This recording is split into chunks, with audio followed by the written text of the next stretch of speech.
Outstanding. I want to first start this weekly Monday football press luncheon with just a few thank yous. I want to thank all of you, the North Carolina A&T fans. Give yourself a round of applause. You have been faithful with us all year, and we really do appreciate it. I want to give a thank you to our media for coming out, for giving us the coverage.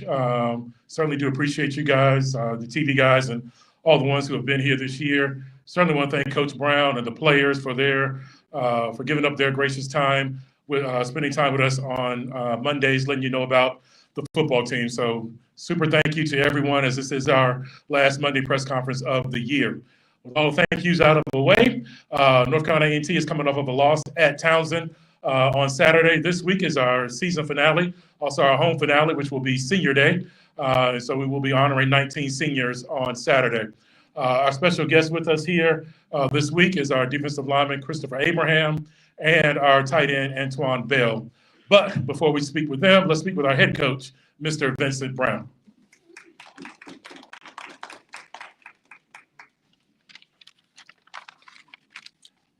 Aggie Pride. So today, much like I've done all season long, I walked over here. So this is week 11 or 12, walking over. And I walk because I want to see not only our players, but to cross paths with our students on my way over here. And as the season has unfolded, as challenging as it has been, I still walk with my head held high, because I want our players to understand that you will be faced with many challenges in life. We've been faced with some serious challenges over the course of this season, but that does not mean you have not given your all and that you need to walk around with your head down. I'm proud of the effort that our players continue to fight with in spite of our losing record. The losing record didn't just happen overnight, just like winning doesn't just happen overnight. There's a long, drawn-out process that contributes to both, whether you win or lose. Now, we've had some circumstances that have impacted us significantly this season, and we continue to try to build a program that North Carolina A&T and the Aggie football alums can be proud of. We've fallen far short of our goals for this season, okay, through a myriad of reasons.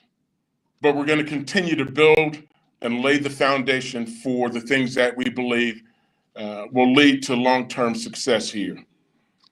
If you look at our game this past Saturday, obviously we did not perform well enough to win. A lot of missing pieces. When we do not execute when the opportunity comes, part of that is on us as coaches. Part of it is, and we talk to our players all the time, this is always about the player's ability to execute in the moment, not about our ability to scheme things up. And so we fell far short of what our goals were for this Saturday also.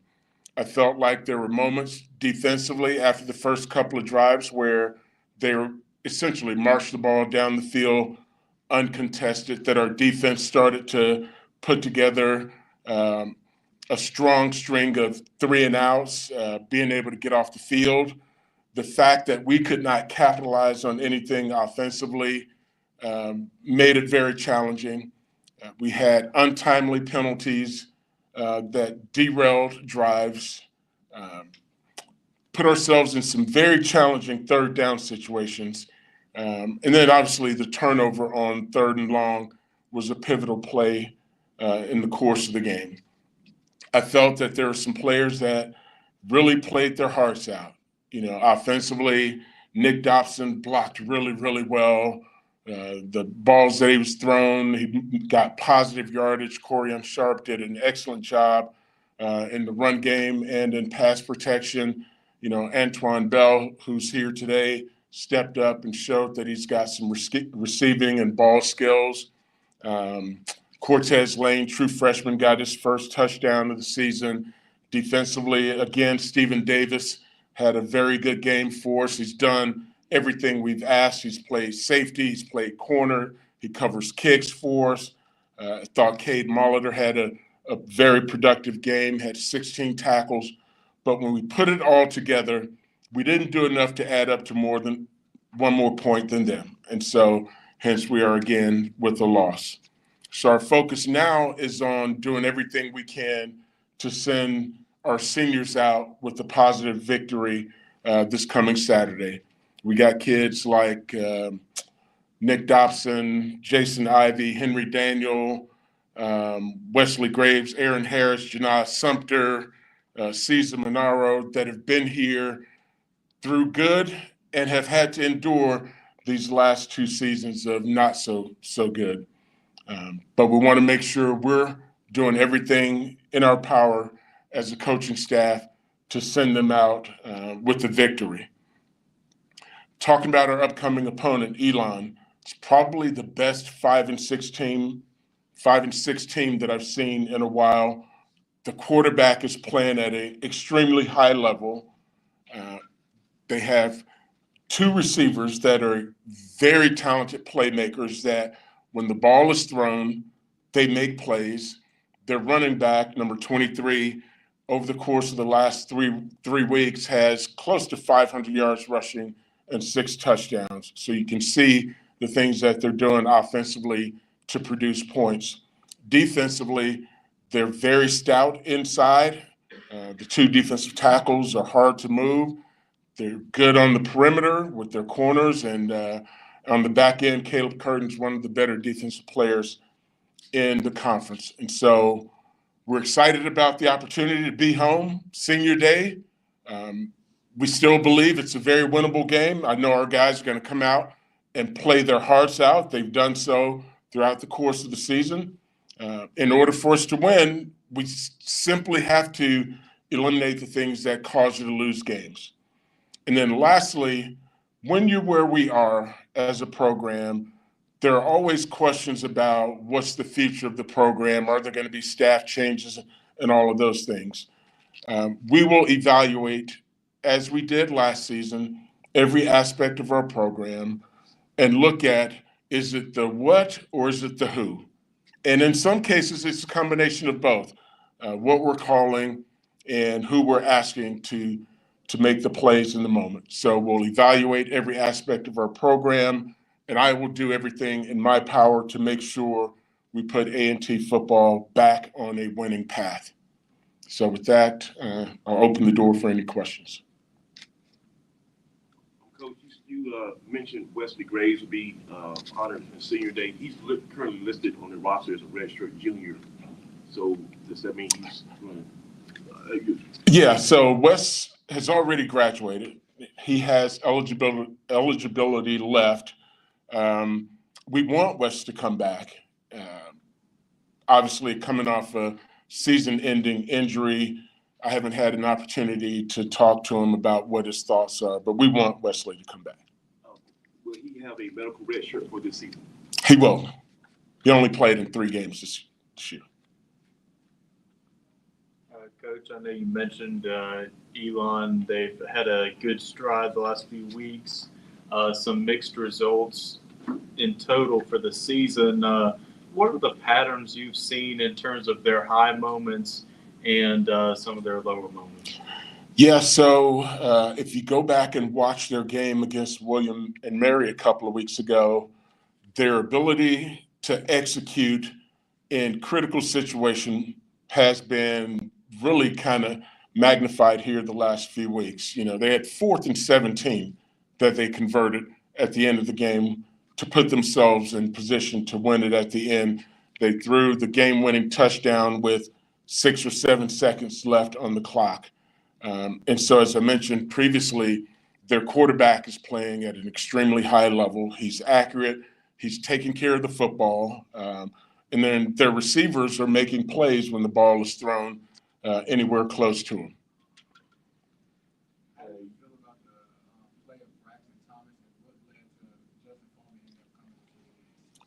So, we started Braxton, which we did the previous week, with the mindset we want to see his development. We've watched him over the course of the entire season in practice, and it's our belief that true growth occurs through game experience. And so we wanted to make sure he got an opportunity to showcase what he's able to do and what his growth over the course of the season looks like. And I think he demonstrated the ability to move the ball with his legs on Saturday. Had a couple of nice runs there. We still have some work to do in the throwing game, understanding where to go with the ball, getting the ball out on timing. And so we feel like Braxton has a very bright future. At the end there, we went with Justin simply because of his understanding of the offense. I think he has a better grasp of what we're doing offensively. And we wanted to make sure we had the opportunity to score and build some momentum going into the last game of the season. Is there any, I guess, regrets of not maybe making that move earlier in the game? No. We had a plan. We were going to put Justin in the fourth series of the game, which we did. He had his opportunities early. We went back to Braxton, which was our pre-planned rotation.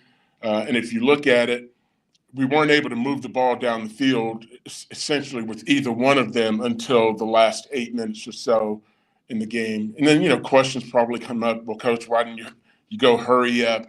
We were down to 3 healthy scholarship corners when Janaz went down, very, very thin.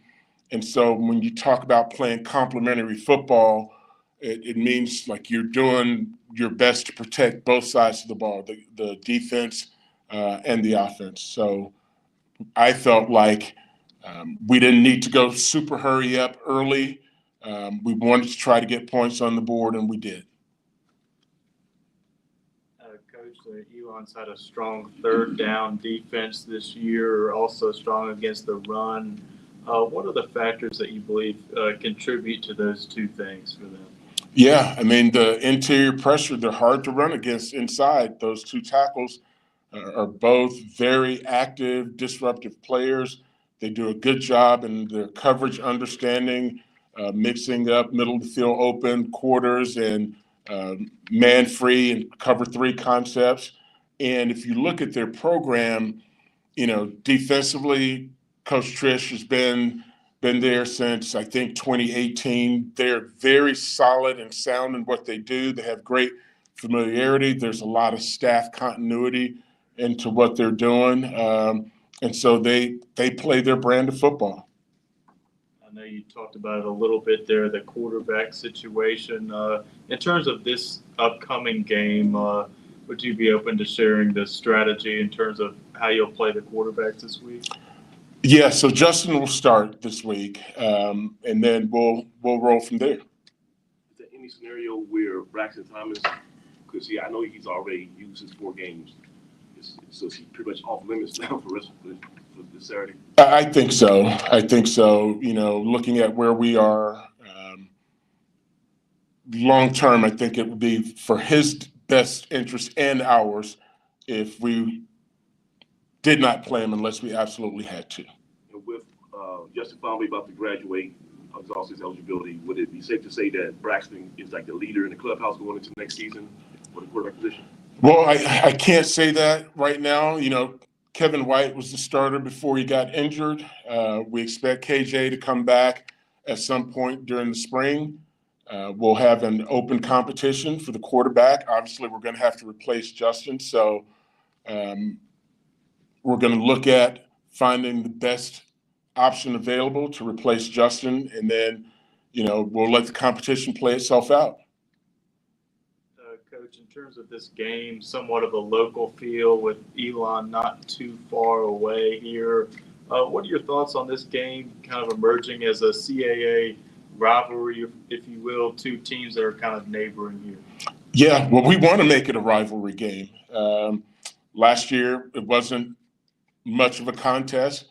We have an opportunity this year to make it a very competitive game, if not win the football game. And so we just have to focus on doing the things necessary to eliminate losing. And so we want it to become a rivalry game. Safety like Caleb Curtin, I mean, obviously he's a ball hawk and one of the best in the conference. How you game plan against somebody like that in the back end? Yeah, so I think, when you put your passing plan together, that you make sure that you don't leave the ball into the middle of the field, because he's very aggressive in attacking the football. He was actually a wide receiver, primarily listening to Coach Trish talk about his recruiting. He was a wide receiver, so he's got great ball skills. And so you just have to construct your game around quick and concept passes and not give him the opportunity to pick the ball off by throwing it into the middle of the defense. In terms of this game, what are maybe the biggest key factors that you think you need to see in terms of pulling off a win? Well, we have to become more balanced. It's very hard to win in this conference if you're one-dimensional, and our inability to run the football the last few weeks has made it more challenging to throw the football. And so we need to find a way to create opportunities in the run game, which will allow us to be more balanced and open up some of our explosive play passes down the field. I know there's been some dings on that offensive line. In terms of that O-line group, what is kind of the, what you're seeing in terms of who will be available and kind of what that's looking like on the O-line? Yeah, we expect to have the same group of starters that we've had the last couple of weeks available. It's challenging when you lose a couple of guys up front, but we're not unique. Many programs throughout the conference has had injuries up front. So we build things around the next man up mentality, and it's incumbent upon us as coaches to make sure that we're scheming around the strengths and the deficiencies of our players. If your offensive line, like let's say the 5 positions, and that 2 deep, how many guys are that be playing Saturday on scholarship? So most of the guys that have played are on scholarship. Most of the guys that have played. We had a couple of non-scholarship players to start the last couple of weeks. And then we've traveled some of our freshman players who really have yet to play. So, so we play with who we have.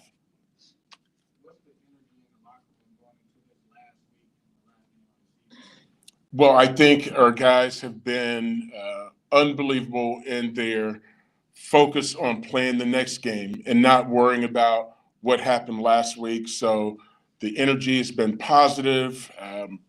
You got guys like, Chris, who's a consummate team player, great student, that they just focus on, and we've placed a great emphasis on the opportunity to play.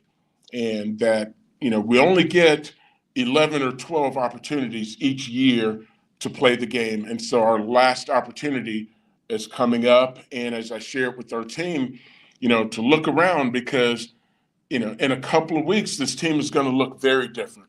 You'll have guys that have exhausted their eligibility. With this whole transfer portal, someone may decide they want to go somewhere else to play. And so we talk about all the time relishing the relationships and the moments that you have while you have them. Speaking of the transfer portal, how different is, I guess, these next couple of weeks for you as a head coach than, I guess, even 2 years ago with this transfer portal? Like, do you guys have to sit around and strategize how you're going to use that? So it's very challenging because the windows are very, very tight. The portal opens on December 9th. The early signing period is December 4th.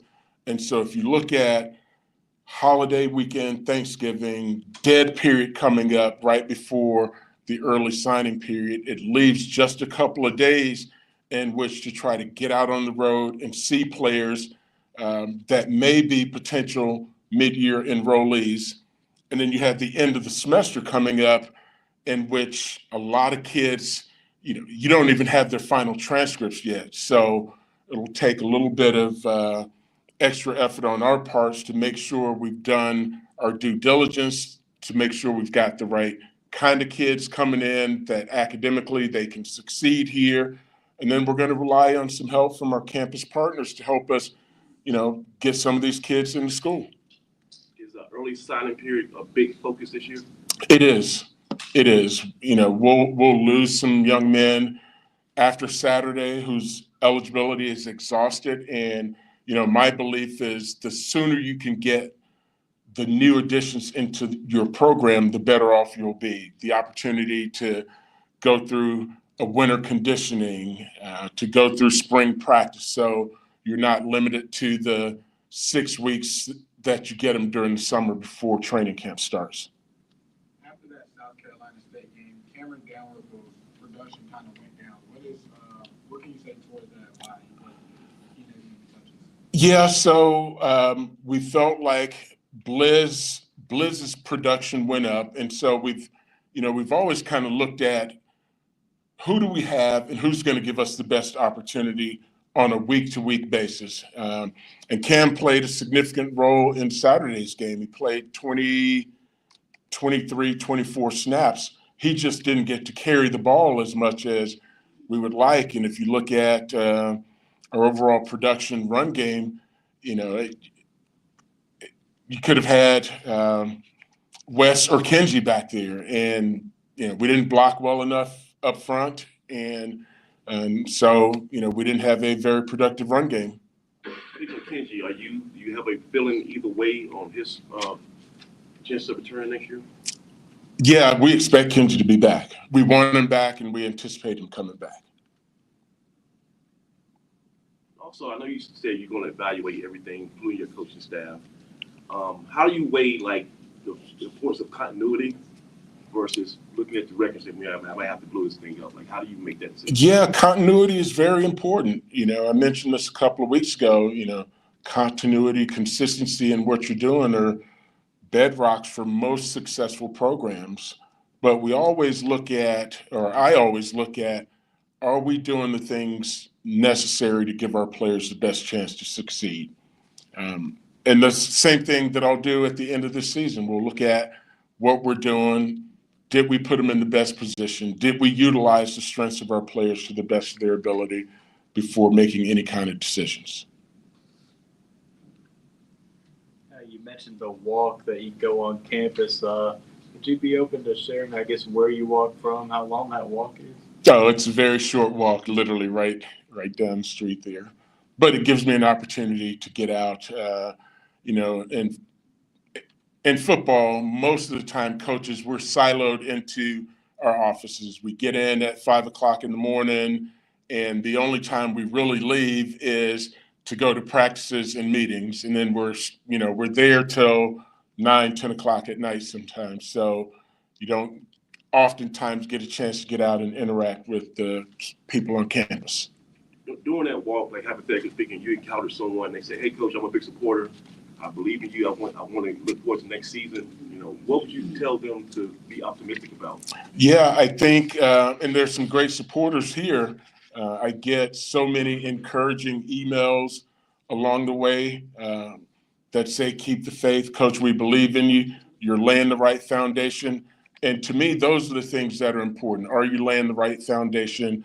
Are you putting your kids in the best position to succeed, not just on the field, but in life after football also? And so, as I said earlier, I walk around with my head held high because I know that the things that we're trying to instill in our players will be lessons that will carry them long beyond their playing days.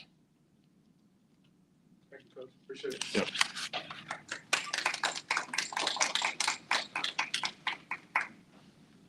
Before we bring up our players, I'll be remiss not to thank our Facebook audience who has joined us each and every week out there through Tobacco Road Sports Radio, who provide that link for us. So thank you to you guys. We'll bring up our defensive lineman, Christopher Abraham.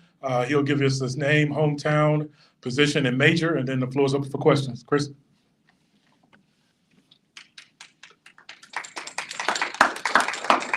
How you doing? Aggie Broad.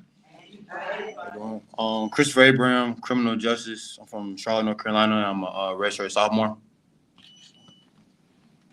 Did you play in a similar scheme in high school? Not really. We kind of just played. We two-gapped, so we didn't really have like a certain gap. It was more just we played whatever gap in high school. What has been the, I guess, biggest adjustment from high school to college? Really just technique, I would say. Learning, via the neck, learning like shade, 3-point, kind of just understand the overall aspect of playing a nose guard. Because I played in high school, I played all around the ball, even played tight end. So it's kind of just understanding that. I guess in terms of Elon, Coach mentioned their running success over the last few weeks. I mean, what do you believe will be the biggest keys in terms of winning the battle up front and stopping that running game? Pretty much just, I don't really see it as like an obstacle. I kind of just see it as, just do our 1 of 11, stay in our gap, follow the scheme and just do what we're supposed to do. So. I guess one of the narratives about the defensive line last couple of years is that you may have been undersized. Right. Like, do you guys feel that way? Do you feel like you're big enough, and is there any, I guess, emphasis on gaining right next offseason? So I gained last year. I was probably around 260. Right now I'm 290. So I don't really see it as like I'm not big enough to play. I see it as, anything I have an advantage because, I'm a little lower and a little smaller. So I kind of get under the pads a little bit easier. So I don't really see it as like an obstacle. I guess you mentioned that weight gain and transformation. For those that don't know about that process, just, how would you describe kind of your nutrition plan, your workout plan, what it took in terms of, building that physique? Right. It took a lot of, outside work. So pretty much being strict on my diet. So, carbs, protein, protein shakes, lots of running, pretty much managing that weight and learning how to move with it. So it was pretty adjustable.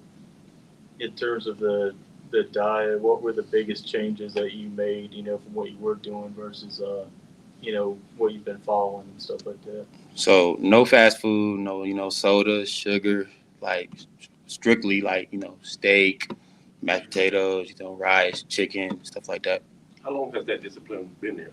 It's still there now. I don't eat any fast food. I mean, when did you start, like in high school, were you having that diet? Really, no. High school, I did not have that diet. I'm gonna be honest. I did not have that diet in high school. It really started right when I hit college. When I came early in the, I think it was spring. So I realized that like, obviously, it took a turn on my athletic ability when I realized, okay, I can't eat this, I can't eat that, and be able to do this and do that. So really, when I got to college, I pretty much adjusted to it and started doing that. With your body type, do you pattern yourself after any NFL guys? Who do you try to emulate? I would say Javon Hargrave. I say we have similar body type, and that's about it. Yeah. I guess in terms of your career journey, just how would you describe kind of what the experience has been, coming from high school and once you got here at A&T? It's been a really great experience. Really just understanding, the Aggie pride and just the culture around this school is really amazing. I enjoy being here and just understanding, like, just having fun, really just enjoying what I do on and off the field. In terms of choosing A&T, was there a particular moment that won you over or, convinced you that this was the right place? The culture. So pretty much like, it's like this whole school is like a family. Like, honestly, when I came, I was really warmly welcomed. Coaches, staff, everybody. I didn't know where I was, like where to go to class. Like, people helped me out. It wasn't like I was a stranger. So. And why are you optimistic about next season? Why do you feel like things are going to get better and more productive for you? I know things are going to get better because right now I have a chip on my shoulder right now because from last year. Honestly, the losing, I don't like to lose. So honestly, I know we're going to do better next year. I just know it. In terms of off the football field, what are some of your passions? What are you looking to pursue, beyond football? So right now I'm looking to pursue the FBI. So I love, it runs in my family. I have a couple of sheriffs and a couple of cops in my family. So I'm looking to pretty much get into that. And so I guess, are you majoring in something that's linked to that? Yeah, criminal justice. Criminal justice? Yes, sir. All right. For you, what was it like, you mentioned family members, being in that field. What was it like from a kid's perspective, seeing, family members with those types of jobs? There's a lot of, they kind of like brought it on to me, like what it takes to, become a cop and like the discipline and just like following the rules and like the small details, like waking up, making your bed, not being out late at night, stuff like that. So.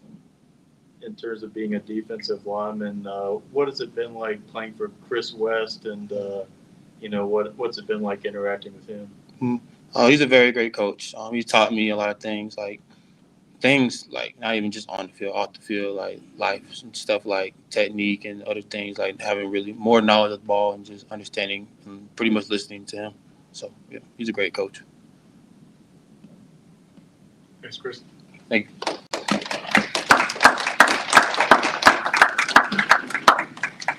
Next, we're going to bring up Antoine Bell. Great tight end room. A lot of catches made by tight ends this year. He's going to give us his name, hometown, major, and position, and then the floor's open for questions.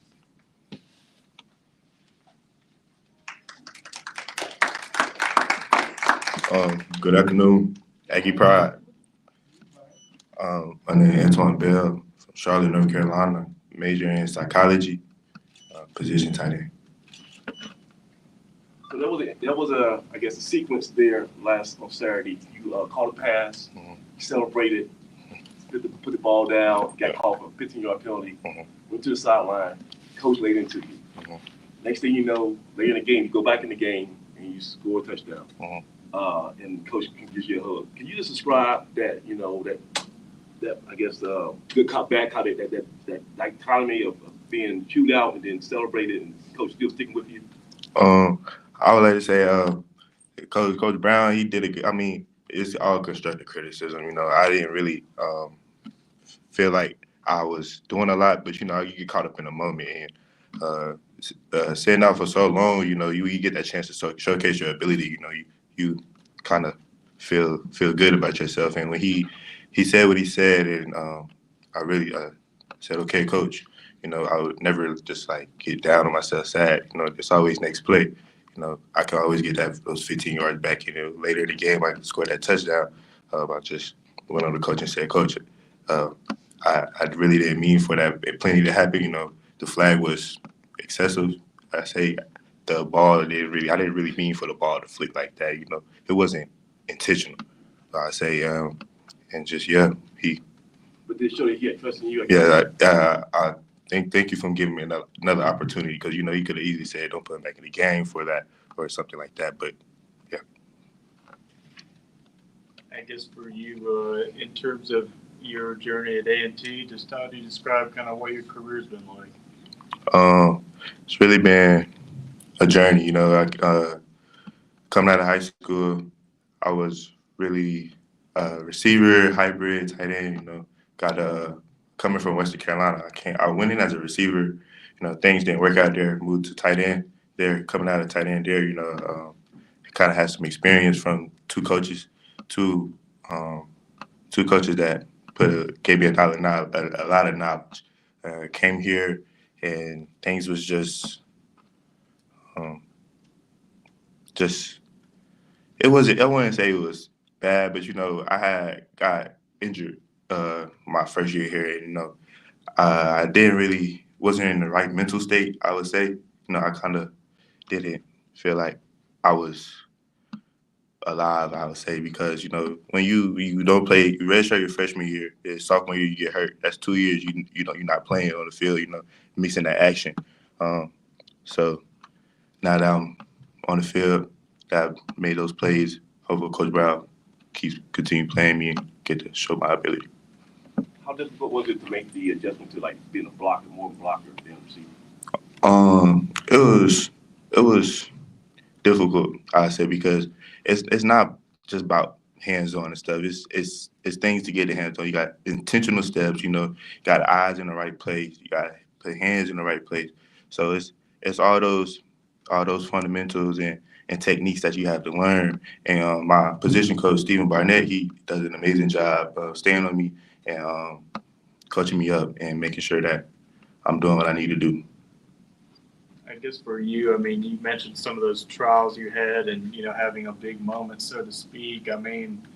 What is it like for a college football player in the moment trying to prove yourself, after missing a year and having to work your way up the chain? I say it feel like you gotta stay down. You gotta trust the process. everything won't go your way. You know, God, everything happens for a reason. Like God is an amazing person and amazing, and I'm just thankful that the time was right.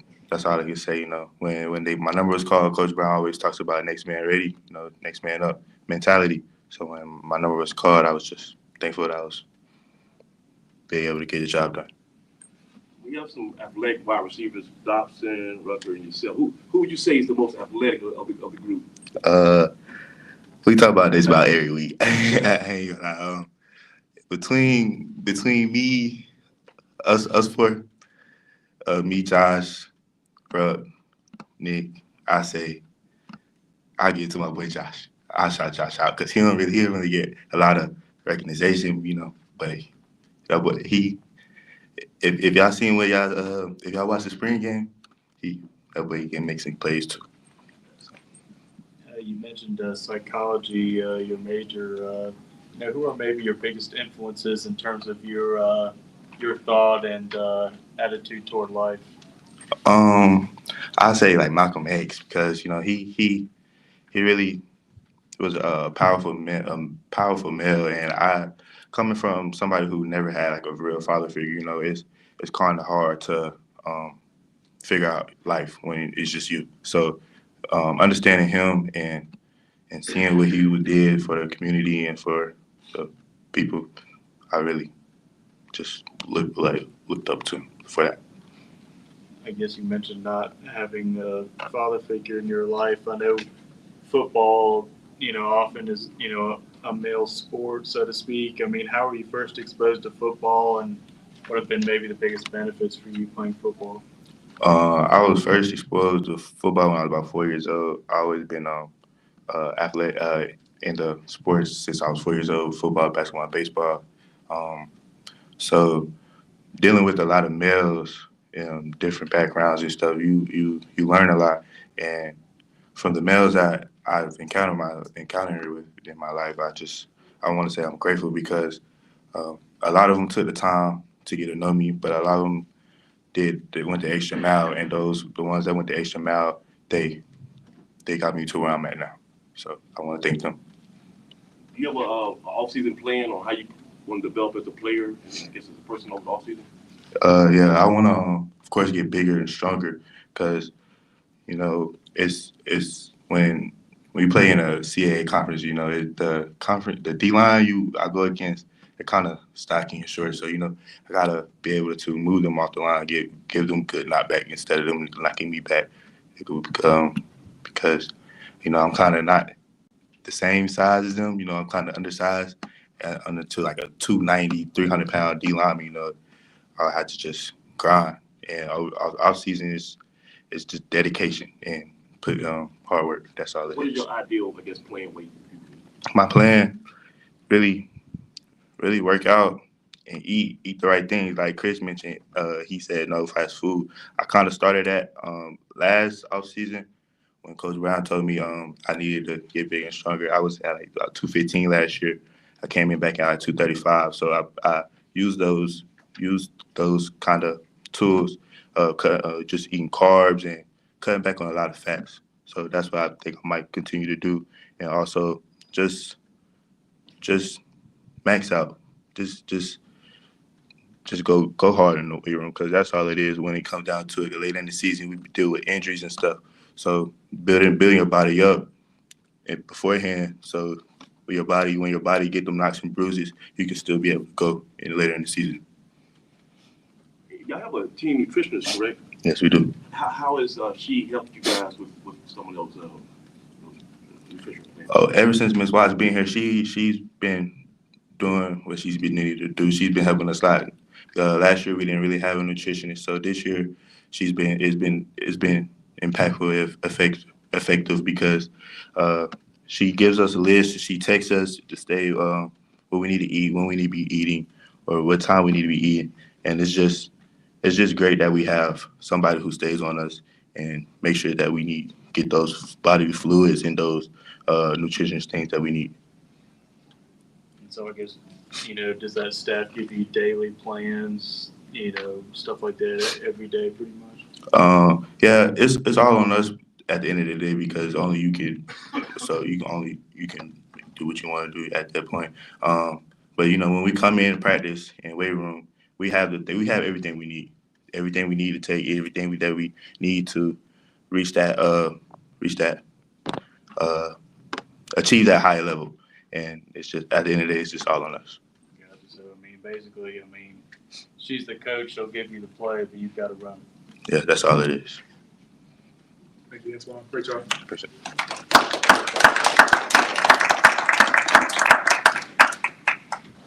All right, let's grab some lunch. We got one more radio show, and then we'll wrap that up for the season. Thank you.